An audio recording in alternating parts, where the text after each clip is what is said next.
The night Ethan Cole's truck scraped against a $90,000 Mercedes, he made a choice that would change everything. No cameras, no witnesses, just a father, a piece of trash, and a decision that most people wouldn't make. What he wrote on that crumpled receipt wasn't just an apology, it was a test he didn't know he was taking. And the woman who owned that car. She wasn't looking for money.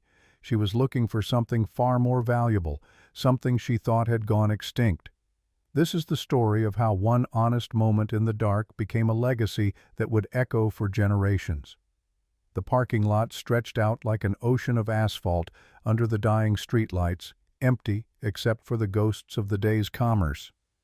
It was 4:47 a.m., and Ethan Cole's hands trembled on the steering wheel. Not from cold, though November had sunk its teeth into Chicago, but from exhaustion so profound it had become a physical presence in his bones. His truck, a 2004 Silverado that hemorrhaged oil and made sounds no vehicle should make, coughed as he shifted into reverse. The check engine light had been on for so long he'd stopped seeing it, like a scar you forget until someone points it out. In the passenger seat, Noah's backpack sat buckled in, a ritual Ethan maintained even when his son wasn't there. Inside were homework assignments, with the corners dog-eared, a lunch he'd packed at midnight, peanut butter and jelly because that's what they could afford, and a permission slip for a field trip to the Field Museum that Ethan wasn't sure they had the $15 for. He'd just finished his third shift in 22 hours. The factory job on the south side ended at midnight, packing electronic components into boxes while his mind wandered to sleep. The cleaning gig at the office complex in the Loop ran until 3, pushing a vacuum across marble floors while security guards watched him with bored eyes. And the newspaper delivery route for the Chicago Tribune started at 4. His eyes felt like they'd been rubbed with sandpaper. His body moved on autopilot muscle memory, guiding him through motions his mind had checked out of hours ago. The collision happened in slow motion. One moment he was backing out of his space, his mirrors showing nothing but darkness and the faint glow of the Jewel Osco 3 blocks over. The next he felt the sickening crunch of metal meeting metal, the truck lurching to a stop as his foot slammed the brake. No, no, no, no. Ethan threw the truck into park and stumbled out, his heart pounding so hard he could feel it in his throat. The cold hit him like a slap wind off Lake Michigan, cutting through his thin Carhartt jacket, the same one he'd been wearing for 4 winters because winter coats were for people who could afford more than survival. The other car sat there in the darkness, sleek and silver, catching the dim light like a jewel. A Mercedes S-Class, he realized, his stomach dropping into his boots. The sedan's rear quarter panel bore a long, ugly scrape. Paint peeled away to reveal the metal underneath like a wound. Ethan's scrape. His fault. His problem. He walked around his truck, found the fresh damage on his bumper. Not that it mattered. The thing was already held together with Gorilla Tape and prayers. He returned to the Mercedes. Up close it was even worse. The damage would cost thousands. Thousands. He didn't have thousands that might as well have been millions. His first instinct was so immediate, so visceral, it scared him. Leave. No one had seen. The parking lot cameras didn't cover this section. He'd noticed that during his first week on the cleaning crew, a random observation filed away in the catalog of things you notice when you're too tired to filter anything out. No witnesses, no evidence except the damage itself. And who's to say when that happened, he could drive away, be gone in 30 seconds. Pretend this never happened. His hand was actually reaching for the truck's door handle when Noah's face materialized in his mind, not metaphorically, not as some vague notion of fatherhood. He saw his son's face clear as a photograph, those serious brown eyes, that gap-toothed smile, the way Noah looked at him like he was a superhero, even though Ethan felt like he was barely holding himself together with spit and determination. 3 weeks ago, Noah had found a wallet in Lincoln Park, $23 inside. The kid had been so excited, babbling about what they could buy. Maybe pizza, the good kind from Lou Malnati's, not the frozen ones they ate when the bills were due. But then Noah had stopped mid-sentence and asked a question that nearly broke Ethan's heart. "Dad, we have to find who lost this, right?" Ethan had been so damn proud in that moment he'd almost cried. They'd tracked down the owner, an elderly man from Lakeview, and returned the wallet. Noah had gone to bed that night glowing. No pizza, but something better. The knowledge that he'd done right. How could Ethan teach his son integrity and then abandon it the moment it became inconvenient? He whispered into the empty parking lot, his breath visible in the freezing air. He had no paper, no pen. His pockets produced a receipt from Dollar Tree on Cicero Avenue toilet paper and off-brand cereal. Noah pretended to like crumpled and coffee-stained from the Dunkin' Donuts cup that had spilled in his cup holder last week. In the truck's glove box, he found a Bic pen that barely worked, the ink coming out in scratchy spurts. Ethan smoothed the receipt against the Mercedes's hood, the cold metal seeping through the thin paper. His hand shook as he wrote, partly from exhaustion, partly from the magnitude of what this simple act might cost him. "I'm sorry. I hit your car. My fault. Please call me. Ethan Cole." He added his phone number 312-555-0147, double-checked it despite his blurring vision, and tucked the receipt under the windshield wiper. It fluttered there, a white flag of surrender to consequences he couldn't afford. Back in his truck, Ethan sat for a long moment staring at that piece of paper. He could still take it back, still disappear. Instead, he started the engine, listened to it protest like always, and drove away into the pre-dawn darkness to deliver papers to people who probably wouldn't notice if he skipped their house entirely. The apartment complex where Ethan and Noah lived had a name that promised luxury it couldn't deliver: Riverside Gardens. There was no river within 3 miles, and the only garden was a patch of dirt where grass had given up trying. The building's beige paint peeled in strips, revealing older, sadder colors underneath a geological record of decline. Unit 2C was a one-bedroom on the second floor. The stairs groaned under Ethan's weight as he climbed them at 6:15 a.m., his body moving like a machine running on the last drops of fuel. He could hear Mrs. Kowalski's television through her door. Good Morning America turned up too loud, and smell the Rodriguez family's breakfast chorizo and eggs that made his stomach growl despite his exhaustion. He unlocked 3 separate Yale locks, a habit from the neighborhood's rougher years when break-ins were common, and slipped inside. The apartment was dim, target curtains drawn against the coming sunrise. In the main room, a pull-out couch served as Ethan's bed, though it had stopped pulling out properly 6 months ago, so he just slept on the cushions. Noah had the bedroom, the only room with a door that closed walls decorated with drawings and a periodic table poster Ethan had found at the Goodwill on Broadway. He could hear his son's breathing through the thin wall, that deep, peaceful sound of a child who still believed the world was fundamentally safe because his father stood between him and all harm. Ethan moved quietly through the morning routine. Shower that ran cold after 3 minutes, the water heater had died in September, and the landlord kept promising to fix it. Change into clothes that were clean but worn soft at the seams, Hanes t-shirts from Walmart that had seen better days. Instant coffee, Folgers that tasted like regret but provided caffeine. He had 90 minutes before Noah's alarm went off, before he'd need to put on the mask of the okay dad, the dad who had everything under control. He collapsed onto the couch and checked his phone. No calls, no messages. The Mercedes owner probably hadn't even seen the note yet. His bank balance glowed on the Chase app screen, $287.43. Rent was due in 4 days, $950, somehow never a penny less, even when the heat didn't work or the water ran brown.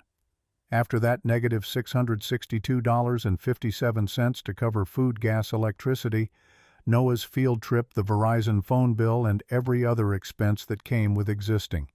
The Mercedes damage would cost, he couldn't even let himself think about it. Thousands, plural. It might as well have been $1 million. Ethan closed his eyes just for a moment. The voice pulled him from something that wasn't quite sleep, more like unconsciousness with anxiety mixed in. Ethan jerked awake, his neck screaming in protest, his phone showing 7:52 a.m. "I'm up. I'm up." His son stood there in Paw Patrol pajamas, 2 inches too short. When had he grown? The boy was 8 years old and already more organized than Ethan felt most days, holding Ethan's work ID for the factory. "You fell asleep on the couch again." Not accusatory, just factual. Noah had his mother's directness, her way of seeing through everything without even trying. Sarah. God. She'd been gone 3 years, died in February 2020, and sometimes Ethan still reached for her in the morning, forgetting until his hand found cold sheets. Heart attack at 32. The doctor at Northwestern Memorial said it was a congenital defect, undiagnosed, a time bomb that had been ticking since birth. One moment she was laughing at Noah's impression of his teacher. The next, she was on the kitchen floor. And then she was gone. And Ethan was alone with a 5-year-old and no idea how to be both parents at once. Rough night. Ethan managed pulling himself upright. Every joint complained. He was 34 years old and felt 60. You need to eat breakfast. Already did. Cereal, the good kind. Noah grinned, showing the gap where his front tooth had been. The tooth fairy had left $2 which Ethan had borrowed from his tip jar at the cleaning job. Can I have lunch money today? They're having pizza. Pizza Friday. Every week. $3 for a slice of Domino's and a Capri Sun that Noah talked about all week like it was a feast. Ethan checked his wallet. A $5 bill and 3 ones. He needed the 5 for gas at the Shell station. The ones for actually he couldn't remember, but there was always something. How about you take lunch from home today, and next Friday for sure we'll do pizza. The light dimmed in Noah's eyes so quickly, Ethan felt it like a punch to the gut. But the kid just nodded. That serious nod he'd developed lately, like a little man learning to swallow disappointment. Okay, Dad. The sandwich is already made, buddy. In the fridge. They moved through the morning ballet. Noah getting dressed, Ethan checking homework, both of them navigating the apartment's tight spaces with practiced efficiency. In the bathroom, Ethan noticed the Crest toothpaste was almost empty. Add it to the list. The list that never got shorter. At 8:20, they headed down to the truck. Noah climbed into the passenger seat, buckled himself in with the automatic precision of a frequent flyer. The backpack went on his lap. The engine turned over on the third try. A good day. Noah's voice was quiet as they pulled out of the parking lot. Are we poor? The question hung in the air like smoke. Ethan's hands tightened on the steering wheel. Why do you ask that? Marcus said his mom said we're poor because you work a lot of jobs and we live in the cheap apartments. And Tyler said poor people can't afford pizza. Noah wasn't looking at him, just staring at his JanSport backpack. Are we poor? 1,000 responses crowded Ethan's throat. Defensive ones, angry ones, explanations about how poverty was relative, how they had food and shelter, how lots of people had less. But Noah deserved better than deflection. We don't have a lot of extra money right now. Things have been tight since we lost Mom. But I'm working hard to make sure we have what we need. You have clothes and food and a home. We're doing okay. But not pizza money. Not every Friday. No. Noah absorbed this. His face thoughtful in the way that killed Ethan because it meant his 8-year-old son was learning to manage expectations, to compress his wants into the tiny space of their means. That's okay. Your sandwiches are better anyway. Ethan's eyes burned. He blinked hard, focusing on the road, on the morning traffic on North Avenue, on anything except the crack forming in his chest. I love you, kid. Love you too, Dad. They drove the rest of the way to Riverside Elementary in comfortable silence, the radio playing quietly, NPR, because the music stations had too many commercials. When they pulled up to the drop-off zone, Noah grabbed his backpack and paused. Dad, you look really tired. I'm okay. Promise you'll sleep today before work. I promise. Noah studied him with those serious eyes so much like Sarah's it hurt, then nodded and climbed out. Ethan watched him join the stream of kids heading into the building, watched until he disappeared through the doors, then sat there for a moment longer than necessary. His phone rang. Unknown number 3125550-198. Ethan's stomach dropped. For a bizarre moment he hoped it was a telemarketer. A wrong number. Literally anything except, "Hello, is this Ethan Cole?" A woman's voice, professional, controlled. "Yes, this is me. I'm Victoria Cross. You left a note on my car this morning." The coffee shop Victoria Cross suggested was not the kind of place Ethan Cole normally entered. Intelligentsia Coffee on Randolph Street in the West Loop. Through the window he could see exposed brick walls, Edison bulb pendant lighting that probably cost more than his monthly rent, and a chalkboard menu featuring drinks with names like Lavender Honey Cortado and Single Origin Ethiopian Pour-Over, with prices between $7 and $12 that required deep breathing. He was 15 minutes early, a habit from the Army, 4 years discharged in 2015 that job losses and poverty hadn't broken. Be early, be prepared. Control what you can control. It didn't matter that he had no control over the situation whatsoever. Ethan found a table in the corner, ordered a regular coffee. Just a regular coffee, please, for $3.50. Highway robbery. But he needed the caffeine and the legitimacy of being a customer, and waited. He'd gone home after dropping Noah off, showered again in water that never got warm, changed into his least worn shirt, a navy blue button-down from Kohl's that had been for job interviews back when he still had the energy for optimism. In the mirror, he'd looked like exactly what he was, a man running on fumes, desperation showing around the edges like stuffing from a torn cushion. The woman who walked through the door at exactly 2 p.m. was not what Ethan expected. Victoria Cross was maybe 52, 5'7", with a slender build maintained through what was probably yoga and careful eating. She was dressed in a charcoal Armani suit that moved with her like it was custom-made, probably because it was. Her hair was steel gray, cut in a sharp bob that framed an angular face arranged in an expression of complete neutrality. She carried a Mont Blanc leather portfolio and wore Louboutin heels that clicked on the hardwood floor with the confidence of someone who'd never doubted their right to take up space. She spotted Ethan immediately, probably the only person in the place who looked like he'd wandered in from a different economic reality, and walked over. "Mr. Cole." Ethan stood, nearly knocked over his coffee, caught it, and extended his hand. "Miss Cross, I'm sorry about your car. I'll pay for the damage. I just need some time to—" "Sit down, Mr. Cole." It wasn't a request.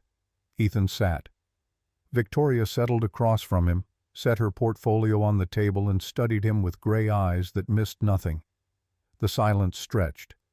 Ethan resisted the urge to fill it with babbling apologies and explanations. Instead, he met her gaze, trying to look like someone responsible, reliable, worth whatever faith this moment required. "Why?" Victoria said finally. "Why what? Why did you leave the note?" Ethan blinked. "Because I hit your car. It was my fault." "Yes, but no one saw you. No cameras, as you likely noticed. You could have driven away. I don't think most people I do." She cut him off. "Not unkindly, just factually. I've been driving that Mercedes for 6 months, Mr. Cole. It's been damaged 4 times in parking lots around Chicago. You're the first person who's left a note." Ethan didn't know what to say to that. Victoria opened her portfolio, pulled out a photograph of the damage taken with an iPhone, and slid it across the table. Seeing it in daylight somehow made it worse. A long, vicious scrape. Paint stripped away, metal exposed. The estimate from Mercedes-Benz of Chicago is $3,200 to repair properly. The number hit Ethan like a physical blow. $3,200. More than 3 months' rent. More than he had. More than he could imagine scraping together. Even if he took on another job, which he couldn't because there were only 24 hours in a day, and he was already using all of them. "I don't have that. Not right now. But I'll pay it. I'll set up a payment plan, whatever you need. I'll sell my truck if I have to, though it's probably not worth Mr. Cole." Victoria's voice stopped him again. "I asked you a question. Why did you leave the note?" Ethan looked at her confused, and she looked back, waiting. "Because it was the right thing to do. I have a son, Noah. He's 8. How can I teach him to do the right thing if I don't do it myself? Even when it's hard. Especially when it's hard." Something shifted in Victoria's expression. Not quite a smile, but a softening around the eyes. "Tell me about yourself. What do you do for work?" "I have 3 jobs.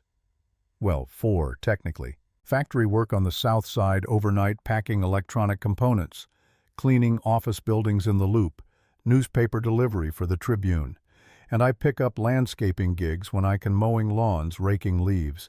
I used to be an engineer, mechanical engineering degree from the University of Illinois, Urbana-Champaign, graduated 2011. But I got laid off 3 years ago in March 2020 when Brennan Engineering downsized. And by the time I was ready to work again after my wife died, the market had moved on. Entry-level jobs want kids fresh out of college.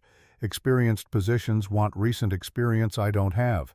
So I work what I can get. Victoria listened without interruption, her face unreadable, those gray eyes cataloging every detail. And your son? He's the best thing in my life. Smart as, sorry for the language, smart as anything. Top of his class in math at Riverside Elementary.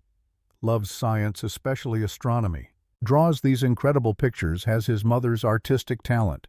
He deserves better than what I can give him right now, but I'm working on it. Every day I'm working on it. What happened to your wife? The question was direct, but not cruel. Ethan found himself answering honestly. Heart attack. Undiagnosed congenital defect.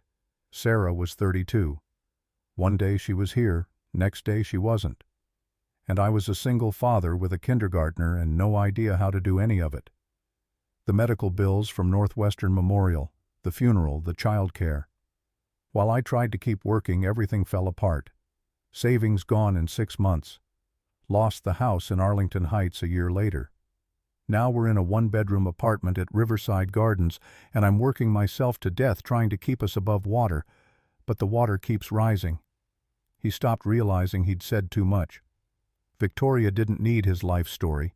She needed a payment plan for her car. But she was nodding slowly like she'd confirmed something. I own a company. Crosstech Industrial Solutions. We manufacture and distribute industrial equipment, conveyor systems, safety mechanisms, warehouse automation. We have contracts with companies across Illinois, Wisconsin, Indiana, Michigan, all through the Midwest. We also have a problem. Ethan waited, confused about where this was going. We can't find reliable people. Everyone wants the job until it gets hard, until it requires integrity when no one's watching, until they have to choose between what's easy and what's right. She leaned forward slightly. You made that choice at 4:47 this morning when you were exhausted and had every reason not to. That tells me something about your character. I appreciate that, but I still need to pay for your car. I'm offering you a job, Mr. Cole. The words didn't compute at first. Ethan stared at her. What? A job in my warehouse. It's probationary. 90 days. The pay is $24 an hour to start with benefits after 90 days if you make it through probation.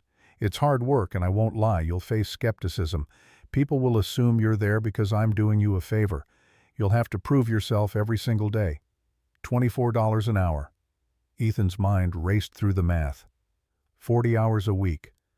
That was more than he made from all his jobs combined. $960 a week gross, maybe $3,400 a month after taxes, with benefits. Health insurance from Blue Cross Blue Shield.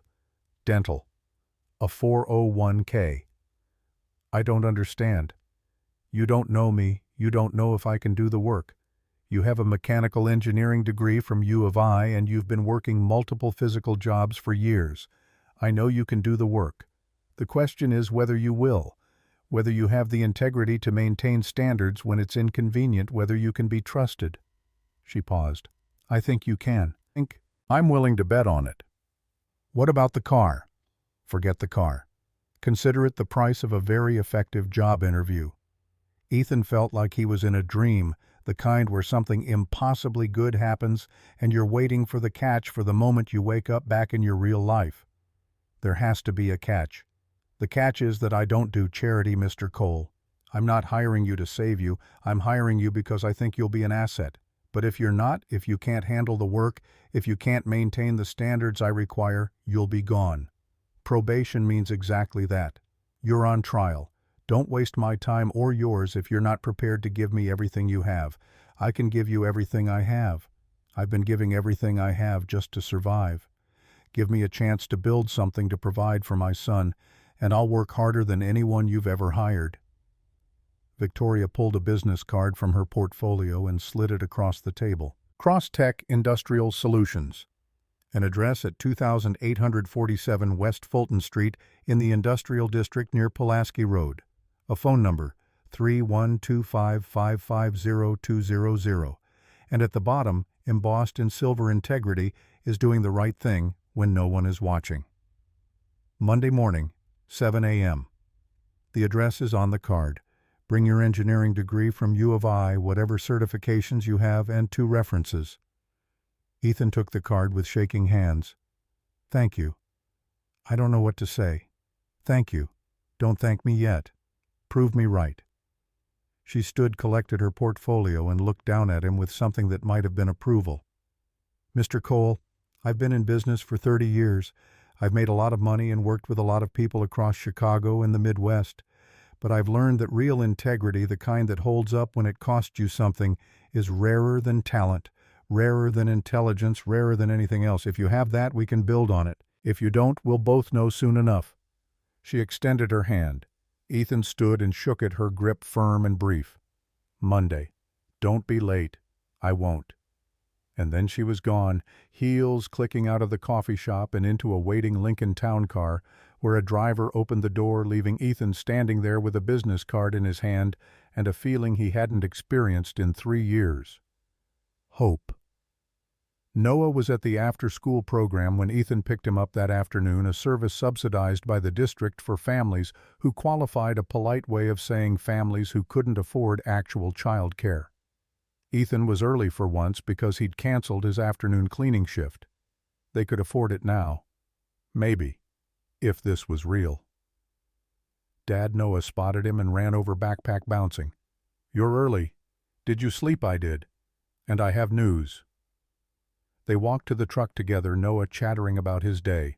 Marcus had brought in a geode for show and tell. They'd learned about clouds in science. Mrs. Patterson said his essay about eagles was the best in class. Ethan listened. Really listened. Not with the half attention of exhaustion, but with presence he hadn't been able to afford in months. In the truck, he turned to his son. I got a new job today. Noah's eyes went wide. Really? Really? It's at a company that makes industrial equipment. The pay is good, and it means I won't have to work so many different jobs anymore. I'll have regular hours. I'll be home for dinner most nights. Every night, most nights. It's going to be hard at first, and I have to prove myself. But yeah, this could change things for us, buddy. Noah processed this, his face cycling through emotions too complex for an 8-year-old to fully articulate. Does this mean we can get pizza? Ethan laughed, the sound foreign after so long. Yeah, kid.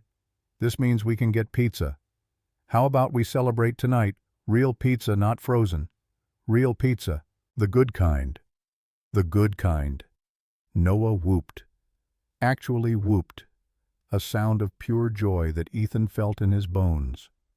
When was the last time he'd given his son something to celebrate? They went to Angelo's, a family place 6 blocks from the apartment, where a large pie was $16, but came loaded with toppings and filled the apartment with smells that made everything feel for a moment normal. While they waited for their order, Noah drew on the paper tablecloth with crayons the waitress provided, and Ethan watched him memorizing this moment. Dad, Noah asked without looking up from his drawing, a truck that might have been Ethan's, though this one had all its parts. How did you get the new job? Ethan thought about the parking lot, the Mercedes, the choice he'd made in the darkness. I did the right thing, even when it was hard. Noah looked up, his face serious. Like returning the wallet. Exactly. Exactly like returning the wallet. His son nodded, satisfied, and returned to his drawing. And Ethan sat there in the fluorescent light of a pizza place that had seen better days, watching his kid be a kid, and felt something shift inside him. For 3 years he'd been drowning. Every day was about survival, about making it to the next shift, the next bill, the next crisis. He'd forgotten what it felt like to breathe, to hope, to believe that effort might actually lead somewhere other than more exhaustion. Maybe Victoria Cross was right. Maybe integrity did matter. Maybe doing the right thing when it cost you something actually opened doors instead of just draining your bank account. Or maybe he was setting himself up for another disappointment, another job that would chew him up and spit him out, another thing Noah would watch him fail at.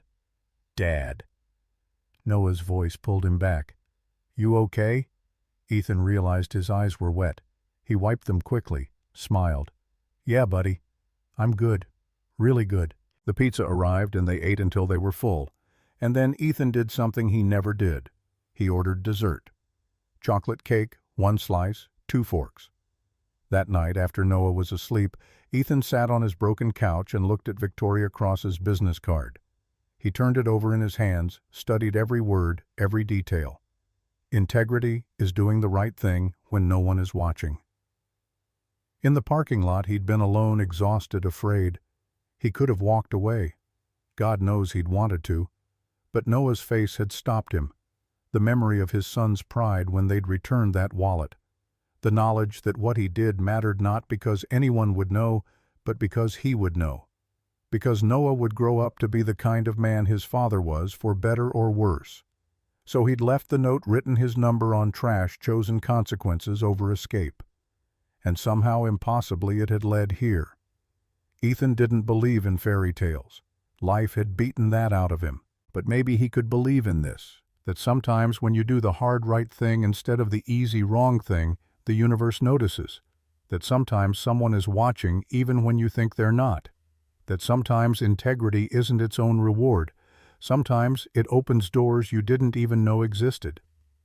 He set the card on the coffee table and lay back on the couch, his body aching like always, but his mind clearer than it had been in years. Monday morning, 7 a.m., Crosstech Industrial Solutions, 2847 West Fulton Street. He'd be there, and he'd prove Victoria Cross right, whatever it took. The weekend passed in a blur of preparation and anxiety. Ethan dug through boxes he hadn't opened since the move from Arlington Heights, hunting for his engineering degree. Found it finally, the frame cracked, glass missing, but the document itself intact. Bachelor of Science in Mechanical Engineering, University of Illinois at Urbana-Champaign, May 2011. His certifications were there too, buried under old tax returns, and Noah's baby photos, OSHA safety training, CAD software proficiency, lean manufacturing principles. Evidence of a life he'd lived before everything fell apart. Sunday night he laid out his clothes like he was back in basic training. The button-down shirt pressed with an iron he'd borrowed from Mrs. Kowalski. Pants that were clean but showed their age and the slight fade at the knees. Steel-toed boots he'd bought second-hand for the factory work, polished with black kiwi paste until they almost looked new.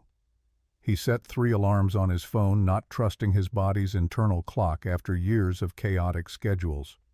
Noah watched him from the doorway of the bedroom, clutching the stuffed rabbit he'd had since he was 3, worn bare in patches from love and time. "You nervous, Dad?" "A little." No point lying. Noah could read him like a book. "You're going to do great. You're the smartest person I know." Ethan's throat tightened. "Thanks, buddy. Now get to bed. School tomorrow. Will you be here when I wake up? I'll be gone before you're up, but Mrs. Kowalski is going to walk you to the bus stop. I already talked to her, and I'll call you after school." "Okay."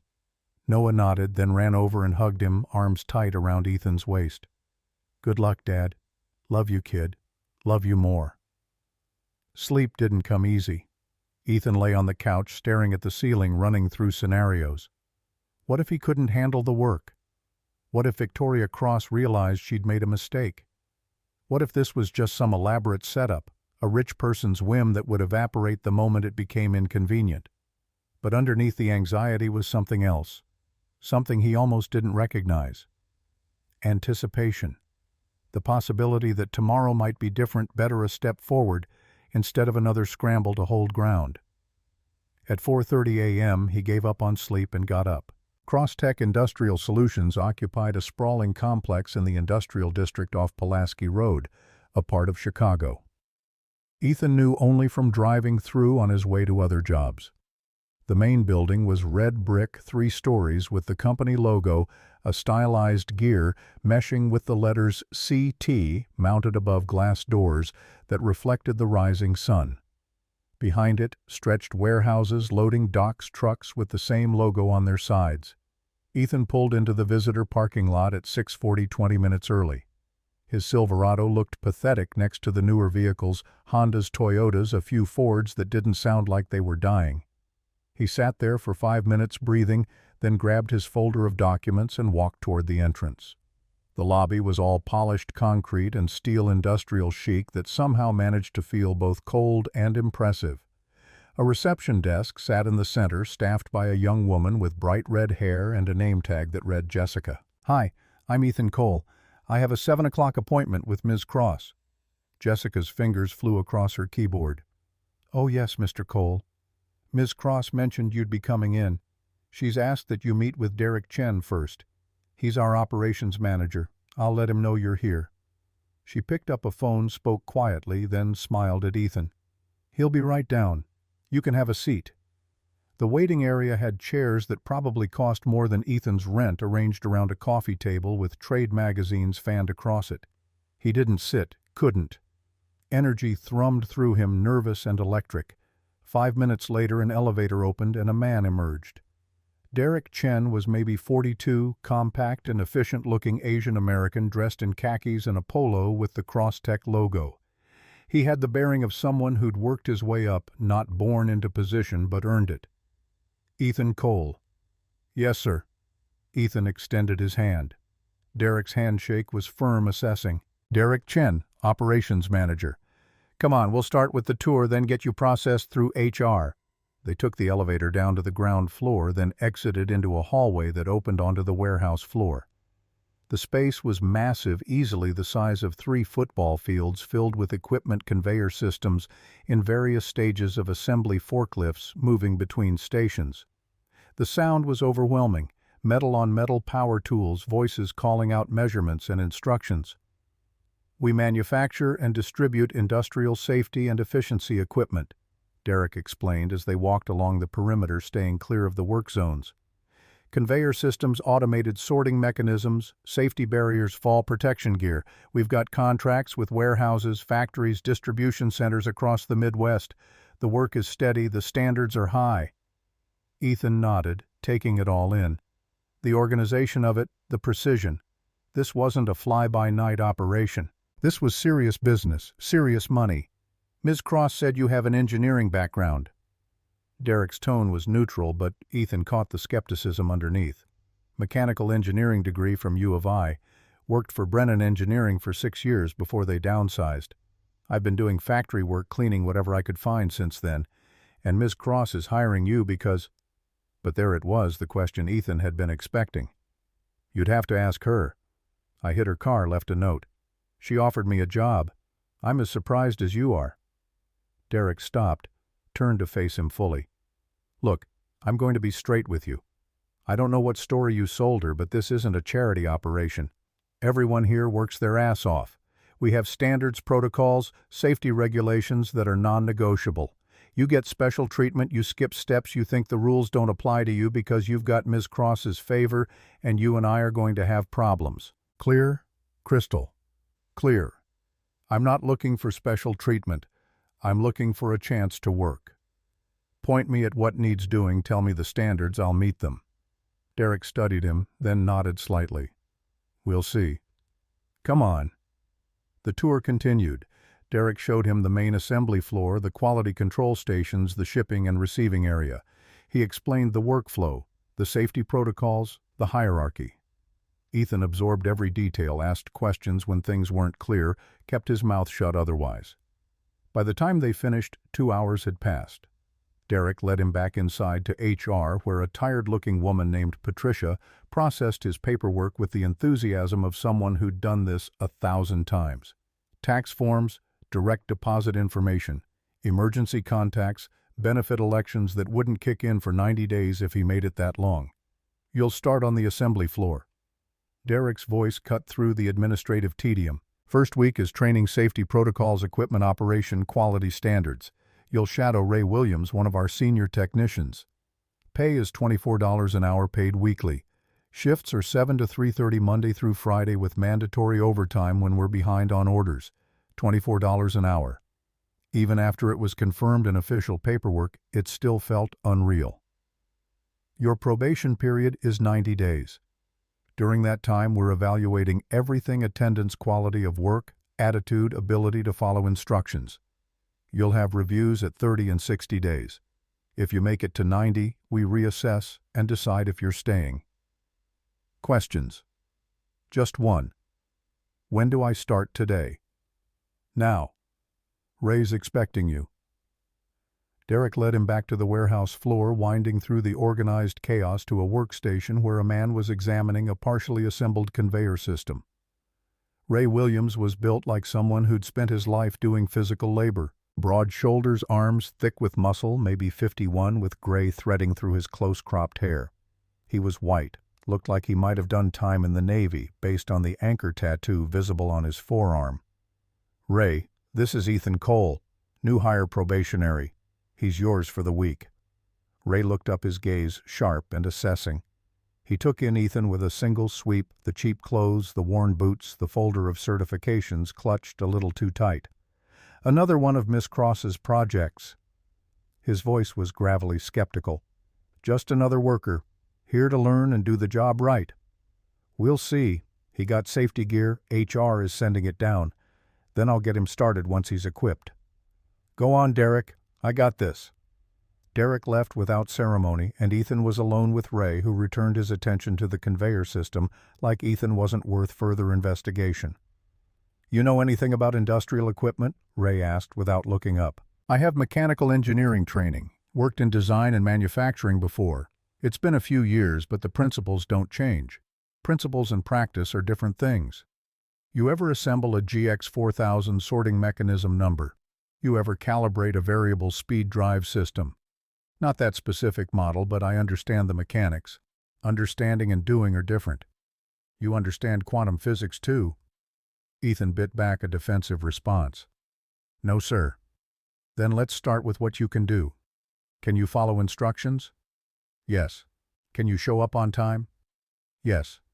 Can you admit when you don't know something instead of pretending you do and screwing up my equipment? Yes. Ray finally looked at him directly. We'll see. Safety gear should be here in 5. When it arrives, gear up and come back. We're going to start with the absolute basics. And I mean basics. Don't care what your degree says. On my floor, you earn your place. Fair enough. The safety gear arrived: high-visibility vest, hard hat, safety glasses, gloves. Ethan put it all on, feeling simultaneously protected and ridiculous like a kid playing dress-up. When he returned to Ray's station, the older man handed him a broom. You're kidding. Ethan's mouth moved before his brain could stop it. Do I look like I'm kidding? Workstation stays clean. Debris causes accidents. Accidents cause shutdowns. Shutdowns cost money. You want to work here? You start by learning the space and keeping it clean. Sweep this area. Then I'll show you how to organize the tool stations. For the next 3 hours, Ethan swept. He organized tools according to Ray's exacting specifications. He learned where every piece of equipment belonged, the logic of the layout, the reason behind the obsessive organization. It was humbling work, mindless work, but Ray was right. It taught him the space, the flow, the rhythm of the warehouse. By lunch, his back ached and his pride was bruised, but he'd kept his mouth shut and done the work. Take 30. Be back at 12:30, not 12:31. The break room was a long space with vending machines, microwaves, and tables where workers sat in clusters. Ethan bought a sandwich from the machine, $3.50, that made him wince, and found a spot alone. He pulled out his phone, saw a text from Noah. Hope your first day is good. Love you. With a heart emoji. Ethan smiled, typed back. Going great. Love you too. You're the new guy. A voice interrupted his isolation. Ethan looked up to find a woman standing over him, maybe 32, white with blonde hair pulled back in a ponytail, and grease stains on her uniform. Emma Reeves, Quality Control. Ethan Cole. I know. Everyone knows. You're Miss Cross's special project. She didn't make it sound like a compliment. I'm just trying to do the work. Uh-huh. Word of advice, don't expect anyone to make this easy for you. Half the guys out there have been working their way up for years. They see someone walk in with special connections, they're not going to be welcoming. I don't have special connections. I hit her car and left a note. Emma laughed, sharp and disbelieving. Sure. And that earned you a job at 24 an hour. Must have been some note. Before Ethan could respond, another worker joined them. A younger guy, maybe 27, white with a cocky smile. "This him. The charity case. Tyler, don't." Emma's voice carried warning but not much force. "What, I'm just asking. We've all been wondering. What'd you do? Cole save her cat? Help her across the street?" I was honest when I could have lied. Apparently that was worth something to her. Honesty. "Right." Tyler's smile didn't reach his eyes. "We'll see how honest you are when the work gets hard. When quotas are tight and you're exhausted and cutting corners starts looking real appealing. Bet that honesty disappears real quick." "Tyler, that's enough." Emma said more firmly this time. "Whatever. Just saying what everyone's thinking." Tyler grabbed a Coke from the vending machine and walked off. Emma sighed. "He's an asshole, but he's not wrong about the skepticism. You're going to have to prove yourself here, Cole. More than most." "I'm ready to." "Good. Because Ray doesn't give anyone a free pass, and if you piss him off, your 90 days will feel like 90 years. She collected her lunch trash. "Welcome to Crosstech. Try not to screw it up." She left, and Ethan sat alone with his overpriced sandwich, the weight of expectations settling on his shoulders like a physical thing. Everyone was watching. Everyone was waiting for him to fail. Not because they were cruel, because that's what made sense. People didn't just get handed opportunities. There was always a catch, always a reason, always something beneath the surface. And maybe they were right to be skeptical. Maybe Victoria Cross would realize she'd made a mistake. Maybe Ethan would prove them all right, or maybe he'd prove them wrong. At exactly 12:30, he was back at Ray's station. The afternoon was different. Ray started teaching him the actual work, how to read assembly specifications, how to identify parts from technical drawings, how to use the measurement tools to verify tolerances. It was technical, precise work that required focus and care. Ethan found himself slipping back into the mindset of his engineering days when problems had solutions and effort produced results. "You're not as hopeless as I expected," Ray admitted around 2 o'clock, watching Ethan correctly identify a component mismatch that would have caused problems down the line. "Thanks, I think. Don't let it go to your head. You got the theory, but theory doesn't build equipment. Come back tomorrow. We'll start hands-on assembly." The rest of the week followed a pattern. Ethan arrived early, left late, absorbed everything Ray threw at him. The work was physically demanding but intellectually engaging in a way his other jobs had never been. He was using his brain again, solving problems, learning systems. At night he collapsed on the couch, muscles aching, but mind sharp. Noah noticed the change. "You're different now. You smile more. You don't look so tired all the time." "I am tired. The work's hard. But it's good tired. Tired from building something instead of just surviving. I like it when you're home for dinner." "Me too, kid. Me too." Friday afternoon, Derek appeared at Ray's station. "How's he doing?" Derek asked, not bothering to pretend Ethan wasn't standing right there. Ray considered, then nodded. "Shows up, follows instructions, asks questions when he doesn't know something. Work ethic is solid. We'll see if it holds. Good enough for week 1. Derek turned to Ethan. "You've got next week off. We're between major orders. Back Monday after that, 7 a.m. Don't be late." A week off meant a week without pay, but Ethan was too relieved to have made it through the first week to complain.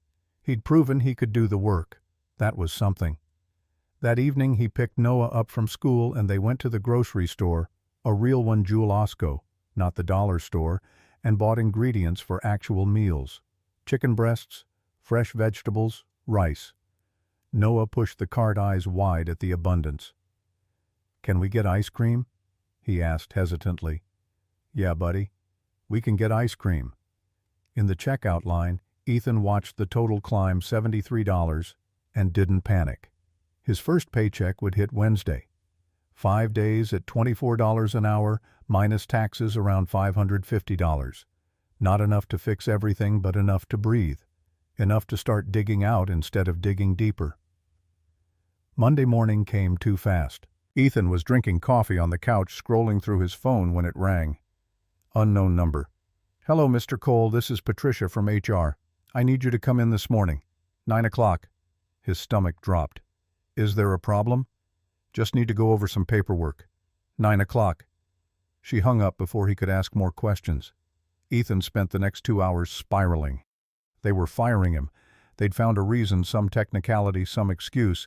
It was too good to be true, and now it was ending. He should have known better than to hope. At 8:40 he was in the parking lot. At 8:50 he was in the lobby. At 9 exactly, he was sitting across from Patricia in her cramped office, his heart pounding. There's been a situation. One of our supervisors, Warren Hodge, has filed a formal complaint. About what? I haven't even started working with him. The complaint is that your hiring was improper, that you received preferential treatment based on a personal relationship with Ms. Cross rather than qualifications. He's demanding a review of your hiring process and suggesting your probation be terminated. Ethan felt the floor drop out from under him. I don't have a personal relationship with Ms. Cross. I hit her car and left a note. That's it. She offered me the job. I didn't ask for it. I understand, but Warren's complaint raises procedural questions that HR is obligated to investigate. Patricia pulled out a folder. I've reviewed your application and hiring documentation. Everything is in order. You met the qualifications for the position. The hiring was within Ms. Cross's authority as owner and CEO. However, Warren is a 15-year employee with significant influence. This could become complicated. What does that mean for me? It means you need to be perfect. Absolutely perfect. Any mistake, any violation, any reason for complaint, and Warren will use it to build his case. He wants you gone, Mr. Cole. I don't know why, but he's made that very clear. I haven't even met him. You will. He supervises the assembly floor where you'll be working when training is complete. And I'm telling you now, be careful. Document everything. Follow every rule. Give him no ammunition. Ethan left the HR office feeling sick. A week ago, he'd been given a lifeline. Now, someone he'd never met was actively trying to destroy it. Why? Because he got hired in an unconventional way. Because people assumed he didn't deserve it. He drove home, the truck's engine grinding like his thoughts. In the apartment, he found Noah watching cartoons, the Monday morning routine before Mrs. Kowalski arrived to take him to school. Dad, you okay? Yeah, buddy, just work stuff. Did you get fired? The question was so direct, so fearful that Ethan pulled his son into a hug. No, I didn't get fired. I didn't get. Someone's making trouble, but I'm not fired. I'm going to work hard and prove them wrong. Okay? Okay. Noah hugged back, fierce and trusting. You're the best worker ever. They're lucky to have you. Thanks, kid. The week off suddenly felt less like a break and more like suspended animation. Ethan tried to enjoy the time with Noah, but anxiety gnawed at him. Who was Warren Hodge? What did he have against Ethan? And more importantly, what would he do to push Ethan out? Friday afternoon. Victoria Cross called. Mr. Cole, I understand there's been some workplace friction. Patricia told me a supervisor filed a complaint about my hiring. Warren Hodge is a competent supervisor with an inflated sense of his own importance. He thinks he should have veto power over hiring decisions. He doesn't. I want you to understand something. I hired you because I believed in your character. That assessment hasn't changed. But you need to know that Warren will be watching for any excuse to prove me wrong. Don't give him one. I won't, ma'am. Good. I'll see you Monday. Monday came again, and with it a new kind of tension. Ray met him at the entrance to the warehouse floor, his expression serious. You've met Warren yet? No. You will. He's got it out for you. I don't know why, and I don't care why. My advice, keep your head down, do the work, don't engage. Warren's a bastard, but he's a competent bastard. You give him a reason, he'll use it. The morning passed in training.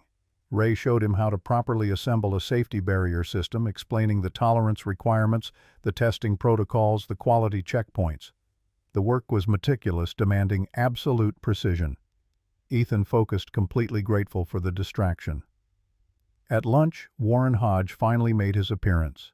He was a big man, 54, white, with thinning hair and a gut that strained against his supervisor's polo. He had the bearing of someone who'd been in charge long enough to confuse authority with righteousness.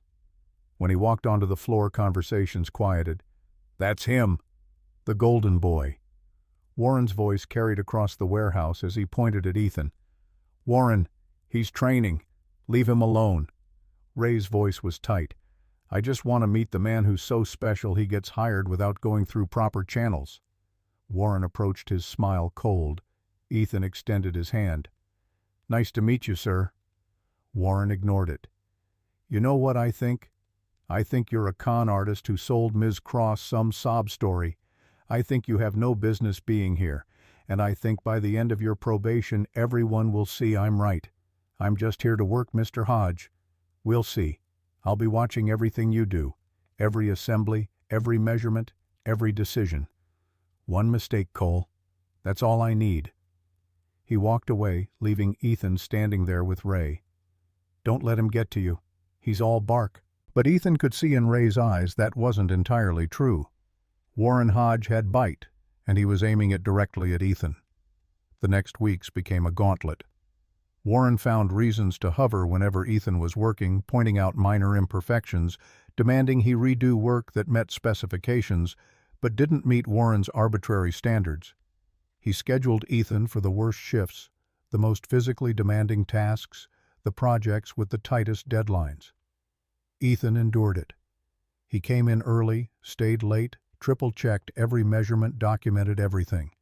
When Warren criticized his work, he nodded and fixed it without argument. When co-workers whispered about special treatment, he kept his head down and let his results speak. It was exhausting, demoralizing work. But Ethan had survived worse. He'd survived losing Sarah. He'd survived poverty, exhaustion, despair. Warren Hodge was just another obstacle, and Ethan had learned how to climb over obstacles without complaint. His 30-day review came. Derek conducted it in a small conference room, Warren sitting in as the floor supervisor. "Your work quality is acceptable. Attendance is perfect. Safety protocols are followed. Ray reports you're learning quickly." Derek paused. "Warren, you have concerns?" "His work is sloppy. He cuts corners. He doesn't have the respect for procedures that this job requires. That's not what the documentation shows. The documentation doesn't capture everything." Derek's jaw tightened. "Mr. Cole, you're passing your 30-day review. Keep doing what you're doing." Warren's face flushed red, but he said nothing. Outside the conference room, Ethan let himself breathe. 30 days down, 60 to go. That night he told Noah about the review over dinner: spaghetti real sauce from a jar garlic bread. "You passed." Noah's face lit up. "I passed. I knew you would. You're the best. I'm trying, buddy." Noah reached across the table and squeezed Ethan's hand. 8 years old and already understanding more than he should about struggle and perseverance. "Dad, are we going to be okay?" Ethan squeezed back. "Yeah, Noah, we're going to be okay." He hoped it was true, prayed it was true, and kept working like everything depended on it, because it did. The weeks that followed the 30-day review settled into a rhythm that felt less like work and more like warfare. Warren Hodge didn't back down after Derek's assessment. If anything, the passing review seemed to ignite something darker in him, a determination to prove he'd been right all along. Ethan arrived one morning to find his workstation had been reassigned to the far corner of the warehouse, the section where the ventilation was poorest and the lighting dimmed to shadows by faulty fixtures maintenance kept promising to replace. "This is Warren's doing." Ray found him there, jaw tight with anger he was trying to contain. "He moved you last night after shift end. Said something about optimizing floor space." "It's fine. I can work anywhere. It's not fine. This is retaliation, pure and simple. You should file a complaint with HR and give him exactly what he wants." "No. I'll work here. Do the job. Let the results speak."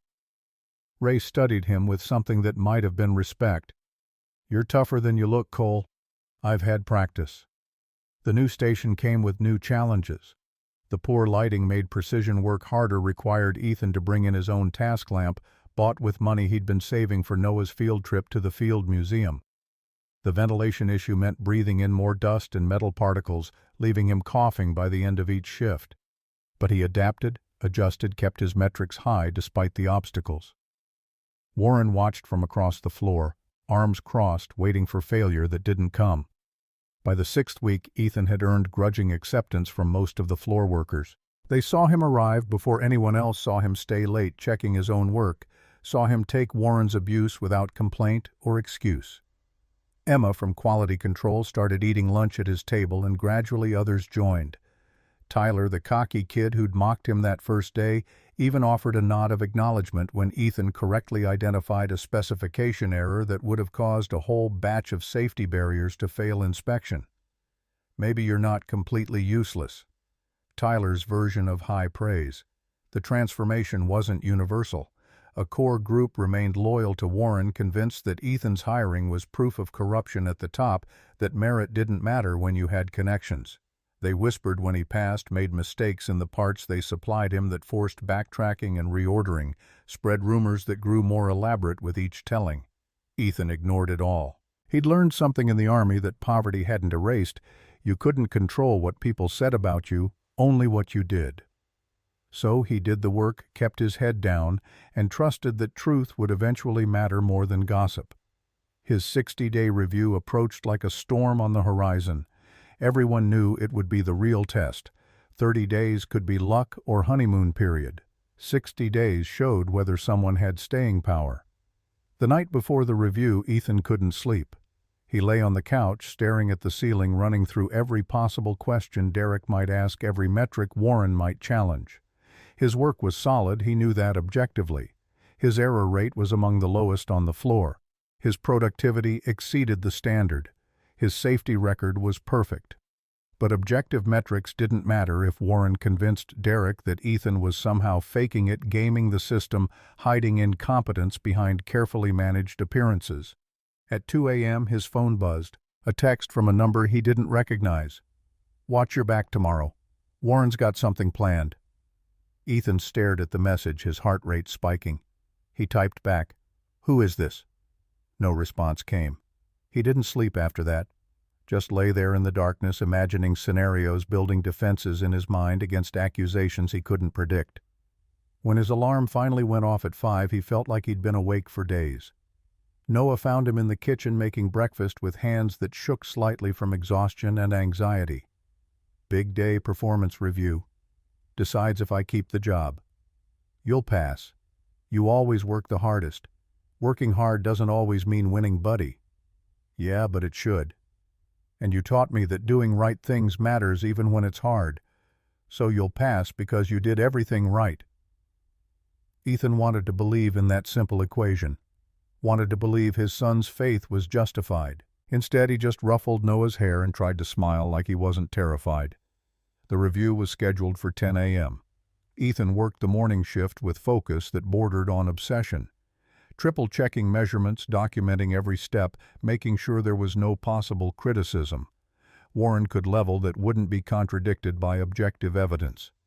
At 9:50, Derek appeared at his station. Conference room. Now. The walk across the warehouse floor felt like a death march.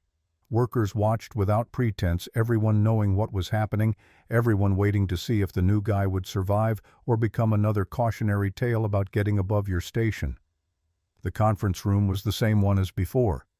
Derek sat at the head of the table, Warren to his right, and to Ethan's surprise, Victoria Cross sat to Derek's left. She hadn't been at the 30-day review. Her presence now meant this was serious. "Mr. Cole, please sit." Victoria's voice was neutral, revealing nothing. Ethan sat hyper-aware of every movement, every breath. "Let's get to it." Derek began opening a folder thicker than it had been at 30 days. "Your 60-day performance metrics are here. Productivity is 112% of standard. Error rate is 0.3%, well below the acceptable 2% threshold. Safety violations are 0. Attendance is perfect. On paper, you're one of our strongest probationary employees in the past 2 years." Warren made a sound that might have been a laugh or a snort. "On paper. Let's talk about what's not on paper." "Please do."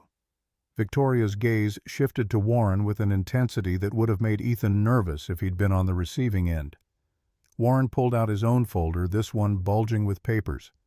"I've been documenting concerns since Mr. Cole started. Attitude problems, resistance to supervision, cutting corners when he thinks no one's watching." Examples. Derek's voice was flat. Week 3, I observed him skipping a calibration step on a conveyor assembly. That's not accurate. I used a pre-calibrated component from the certified parts inventory. The calibration step only applies to uncertified parts. I have the documentation. Warren's jaw tightened. Week 5, he left his workstation 15 minutes before the end of shift.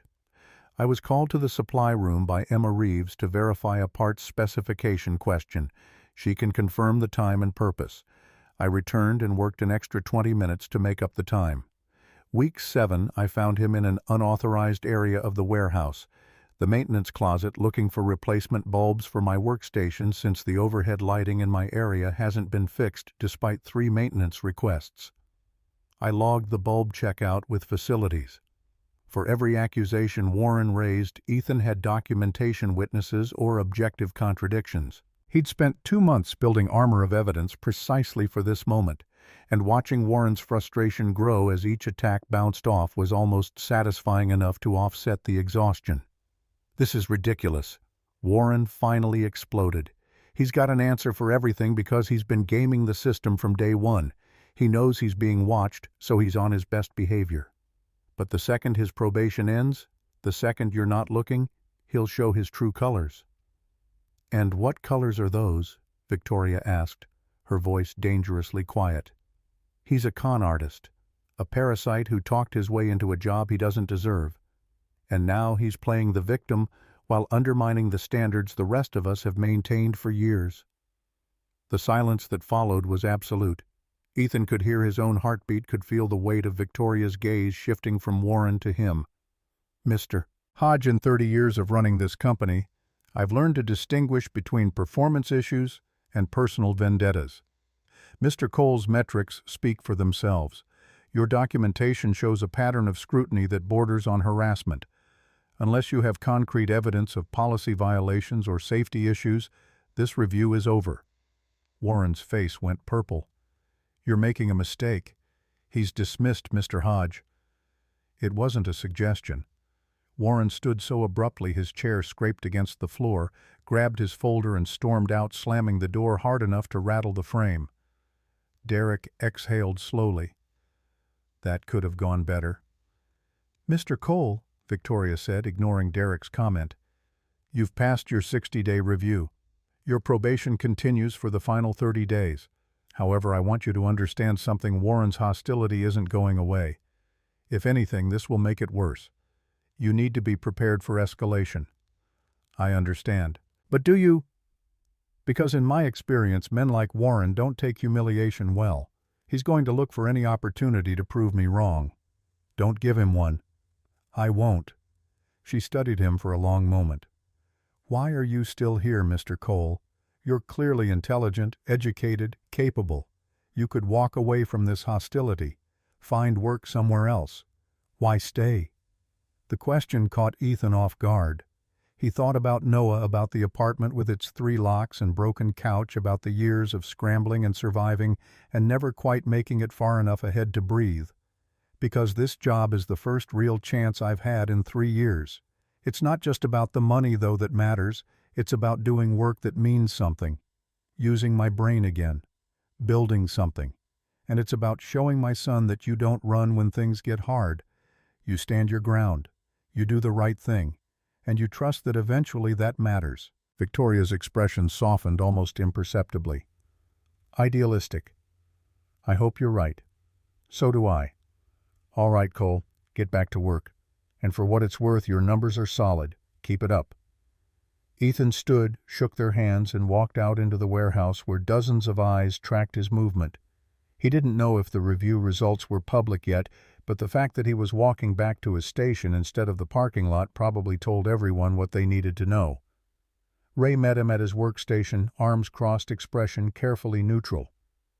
"Well passed." Ray's face split into a rare smile. "Good. Now let's see if you can make it the last 30. The celebration was short-lived.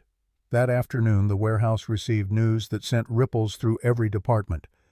Crosstech had been selected as a finalist for a major contract with North Point Distribution, one of the largest warehouse operations in Illinois. The contract was worth millions, would guarantee work for years, and required an in-person inspection and demonstration scheduled for 3 weeks out. Derek called an all-hands meeting in the warehouse, everyone gathering between the equipment stations. This is the opportunity we've been building toward. North Point wants to see our operation quality control, safety protocols, everything. We have 3 weeks to make sure every system, every piece of equipment, every process is perfect. That means extra shifts, mandatory overtime, zero tolerance for mistakes. Everyone clear. A chorus of acknowledgments rose from the assembled workers. Shift assignments are going up tonight. Check the board. And remember, this contract doesn't just mean money, it means job security for everyone here. Don't screw it up. As the meeting dispersed, Emma found Ethan. You're going to be on the showcase equipment team. The machines North Point's team will inspect directly. Who's supervising Warren? Of course he is. Ethan, listen. This is his chance. Everyone's attention will be on the inspection on the equipment. If something goes wrong, even a small failure, Warren will make sure it traces back to you. You need to be perfect. More than perfect. I've been perfect for 60 days. Perfect when Warren was watching you, specifically documenting everything, making it obvious. This is different. This is chaos. Pressure. Everyone's scrambling. Mistakes happen. And in that environment, Warren can make a mistake look like sabotage. Please just be careful. The shift assignments went up at 6 p.m. Ethan's name was listed under the GX8000 automated sorting system, the most complex and visible piece of equipment in the company's catalog. Final assembly and testing under Warren's direct supervision, starting immediately, running 12-hour shifts until the inspection. When Ethan arrived home that night, almost 9 p.m., Noah was already asleep. Mrs. Kowalski reading on the couch. He waited up until 8. Wanted to hear about your review. I'm sorry I'm so late. He's proud of you, you know. Talks about you constantly. My dad builds important machines. My dad works harder than anyone. You're his hero. Ethan felt his throat constrict. I'm just trying to keep us afloat. You're doing more than that. You're showing him what a good man looks like. After she left, Ethan stood in the doorway of Noah's room watching his son sleep. The kid had school tomorrow, homework, probably another permission slip that needed signing. Normal 8-year-old concerns. And Ethan was about to spend the next 3 weeks working 12-hour days, barely seeing his son, all while Warren Hodge looked for any excuse to destroy him. But the alternative was going back to 3 jobs to exhaustion without purpose, to surviving instead of living. So there was no real choice at all. He left a note for Noah on the kitchen table. Passed my review. Proud of you. Love, Dad. Then he collapsed on the couch and fell into sleep so deep it felt like drowning. The next 3 weeks blurred together in a haze of precision work and constant pressure. The GX8000 was a marvel of engineering, an automated sorting system that could process thousands of packages per hour, route them based on size and weight and destination, all while maintaining safety protocols and error correction. It was also temperamental, requiring constant calibration, adjustment, and monitoring. Ethan's team consisted of 5 technicians, all of whom had more seniority and most of whom resented his presence.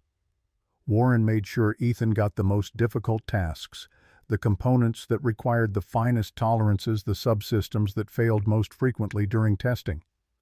Cole, the optical sensors are reading inconsistent. Recalibrate them. Warren would order without looking up from his clipboard. Cole, the sorting mechanism jammed. Find out why.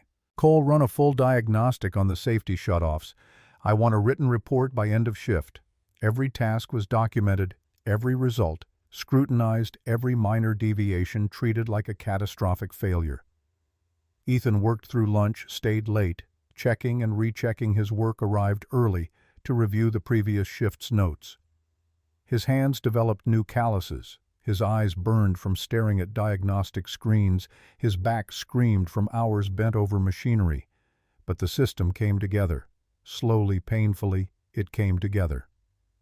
2 days before the inspection, during a full operational test, disaster struck. The GX8000 was running a simulated sorting sequence, 300 test packages moving through the system at full speed. Ethan was monitoring the optical sensors, watching the data stream on his diagnostic tablet, when he noticed something wrong. A pressure reading in the hydraulic system was climbing, slowly but steadily beyond normal operating parameters. "Warren, we've got a pressure issue in hydraulic line 3. Ethan's voice cut across the warehouse floor. "It's within tolerance," Warren replied from across the floor, not even looking at the readings. "It's climbing. If it hits the red line, the safety shutoff will trigger. Then let it. That's what the safety system is for." But Ethan was already running calculations in his head. The rate of pressure increased the system's response time, the consequences if the shutoff failed or triggered too late. His engineering training, dormant for years, activated like muscle memory. The safety shutoff has a 2-second delay on this model. At current pressure, increase rate will be 15 psi over maximum before it triggers. That could blow the seal, contaminate the hydraulic fluid, damage the pump. We need to shut down now and find the source. We're running a full test for the inspection. We don't stop for theoretical problems. Ethan looked at the pressure reading. 85 psi in a system rated for 95 with a safety shutoff at 100. It was climbing at 0.5 psi every 10 seconds. At that rate, they had less than 4 minutes before critical failure. He looked at Warren, who was staring at him with something that might have been challenge or might have been trap. "The inspection team needs to see a functional system. If we shut down now based on your paranoid reading, we'll have to rebuild confidence in the equipment. That could cost us the contract. Are you willing to take responsibility for that?" Every eye in the warehouse was on Ethan. The test was still running, packages flowing through the sorter, pressure climbing inexorably. This was the moment Warren had been engineering for weeks. A choice between following protocol and protecting the business interest, a scenario where either decision could be framed as wrong depending on the outcome. If Ethan shut down the system and the pressure issue resolved itself, Warren would claim he'd sabotaged the inspection preparation, that his paranoia had wasted critical time. If he didn't shut down and the system failed catastrophically, Warren would claim Ethan had ignored warning signs, put equipment at risk, violated safety protocols. There was no winning move, only the right move. Ethan didn't hesitate. He crossed the floor to the master control panel and hit the emergency shutdown. The GX8000 wound down packages, stopping mid-sort, conveyors grinding to a halt, the hydraulic system depressurizing with a hiss that sounded like a dying breath. The warehouse fell silent except for the cooling fans and the sound of Ethan's heart pounding in his ears. Warren's face was triumphant. "What the hell do you think you're doing, preventing equipment damage?" The pressure was critical. It was within tolerance. It was accelerating beyond safety margins. "We can verify that in the diagnostic logs." Derek appeared from his office, drawn by the commotion. "What's going on?" Cole shut down the test run. No authorization, no consultation. Just decided on his own that he knew better than everyone else. "I identified a hydraulic pressure issue that was heading towards system failure. The logs will show the rate of pressure increase." "Let me see the data." They pulled up the diagnostic logs on the main terminal. The pressure curve was there, climbing steadily, exactly as Ethan had described. Projected forward, it would have crossed the critical threshold in approximately 3 minutes. Derek studied the graph, then looked at Warren. He was right. Another 2 minutes and we'd have blown the seal. We don't know that. The safety system would have triggered. With a 2-second delay, at that pressure increase rate, we'd have been over limit before shutdown completion. Derek turned to Ethan. "Good catch. Now find out what's causing the pressure spike before we restart." It took Ethan 40 minutes to trace the problem. A partially blocked filter in the hydraulic line, probably debris from the installation process, creating back pressure that built up during operation. The fix was simple. Replace the filter, flush the line.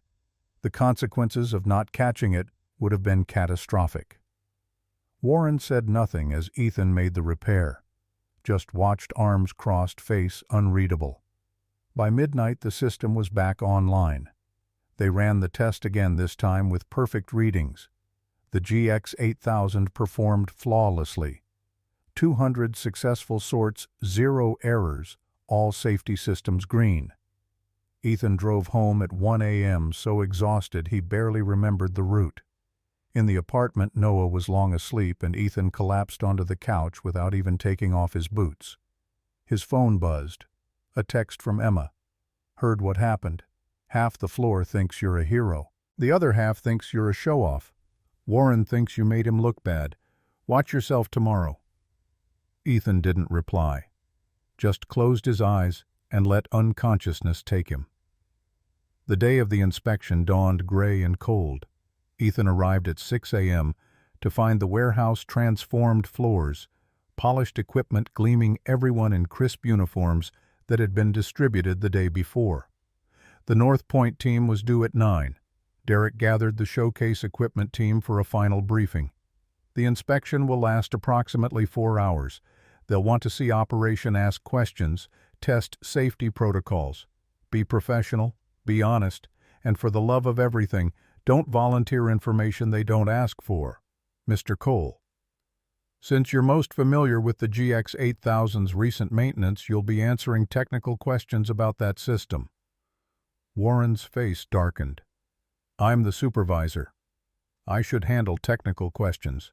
You'll handle operational questions. Cole has the engineering background and he did the diagnostic work. He's better positioned for the technical discussion. It was a vote of confidence Ethan hadn't expected and probably didn't deserve, but he nodded acceptance. The North Point team arrived precisely at 9.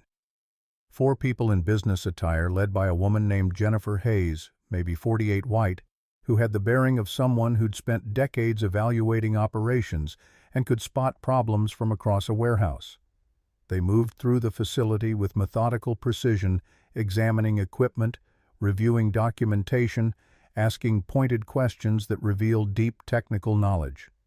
When they reached the GX8000, Jennifer spent 20 minutes watching it operate before turning to Ethan. Walk me through the safety systems. Ethan did, explaining each redundancy, each fail-safe, each monitoring system. She listened without interruption, then asked a question that made his stomach drop. Have you had any safety incidents during testing? This was the moment. Ethan could feel Warren's eyes on him, could sense the tension coiling in the air. He could lie, could minimize, could present the picture of flawless operation. Instead, he told the truth. 2 days ago, during a full operational test, we identified a hydraulic pressure issue that could have led to equipment failure. I initiated emergency shutdown, diagnosed the problem as a blocked filter, and completed repairs. We've run successful tests since, with no issues. Jennifer's expression didn't change. You initiated shutdown during a pre-inspection test. That must have caused some concern. It did. But equipment integrity and safety take precedence over schedule convenience. She studied him for a long moment, then nodded. Show me the diagnostic logs from that incident. Ethan pulled up the data on the tablet, showed her the pressure curves, the projected failure point, the post-repair performance. She examined it all with the focus of someone who understood exactly what she was looking at. Good catch. Lesser technician might have let it run, hoped the safety systems would handle it. You chose the harder right over the easier wrong. She turned to Derek. This is exactly the kind of operational integrity we're looking for in a partner. The inspection continued, but Ethan could see the shift in energy. The North Point team asked more questions, engaged more deeply, treated the cross-tech operation with the seriousness of genuine partnership rather than vendor being evaluated. When they left 4 hours later, Jennifer shook Derek's hand, then Victoria's, then made a point of shaking Ethan's. Keep doing what you're doing, Mr. Cole. The industry needs more people who understand that integrity isn't negotiable. After they were gone, after the warehouse had returned to normal operations, Ethan found himself standing alone by the GX8000, running his hand along its frame. This machine had almost been his downfall. Instead, it had become proof of something he'd been trying to believe, that doing the right thing, even when it was terrifying, even when it seemed certain to backfire, could actually matter. Ray appeared beside him. Hell of a day. Yeah. Warren's pissed. Word is he's claiming you staged the whole pressure issue to make yourself look good. Ethan laughed, the sound exhausted and slightly manic. Of course he is. For what it's worth, I don't think you staged anything. I think you did the job right. And Warren can't stand that you're good at it. Ray clapped him on the shoulder. 90-day mark is next week. You're going to make it, Cole. Maybe. Definitely. The phone call came 3 days later. Crosstech had won the North Point contract. Millions of dollars, years of guaranteed work expansion plans, new hiring. And Ethan Cole had passed his 90-day probation. The official notification came on a Wednesday morning, delivered not by email or memo, but by Victoria Cross herself, who appeared on the warehouse floor at 7:15 a.m., with Derek and Patricia from HR flanking her. The workers noticed immediately, conversations dying mid-sentence, everyone sensing that something significant was about to happen. Victoria's heels clicked across the concrete as she approached Ethan's workstation, where he was running morning diagnostics on the GX 8000. He looked up, saw her expression, neutral, professional, revealing nothing, and felt his stomach drop. "Mr. Cole, a moment, please." Ethan set down his diagnostic tablet and followed her to a cleared space near Derek's office, aware of every eye in the warehouse tracking their movement. Ray gave him a slight nod that might have been encouragement. Emma mouthed something that looked like good luck. Tyler just stared, waiting for the show. 3 months ago, I hired Ethan Cole based on a single act of integrity when no one was watching. It was an unconventional hiring decision that generated significant skepticism, both justified and otherwise. Victoria paused, letting the words settle. Mr. Cole's probationary period has now concluded. His performance metrics exceed standards in every measurable category. His safety record is flawless. His technical knowledge and problem-solving abilities were instrumental in identifying and resolving a critical equipment issue that could have cost us the North Point contract. Warren's face across the warehouse was turning an alarming shade of red. Therefore, effective immediately, Ethan Cole's probationary status is concluded. He is now a full employee of Crosstech Industrial Solutions with complete benefits and a salary increase to $28 an hour. The warehouse erupted. Some workers applauded genuine pleasure at seeing someone survive the gauntlet. Others remained silent, skeptical, even in the face of official endorsement. Ray was grinning. Emma gave Ethan a thumbs up. Warren looked like he'd been punched in the throat. Years later, on a morning when Ethan would walk into that same warehouse as operations manager, on a day when Noah would graduate high school with honors and a full scholarship to study engineering, on an evening when Victoria would retire and hand him a framed piece of paper, a crumpled receipt with coffee stains and barely legible handwriting that read, "I'm sorry I hit your car. My fault. Please call me Ethan Cole." He would remember this moment, the moment when everything changed, not because someone gave him something he didn't deserve, but because he'd chosen integrity when it cost him everything, and found that sometimes the universe keeps score after all.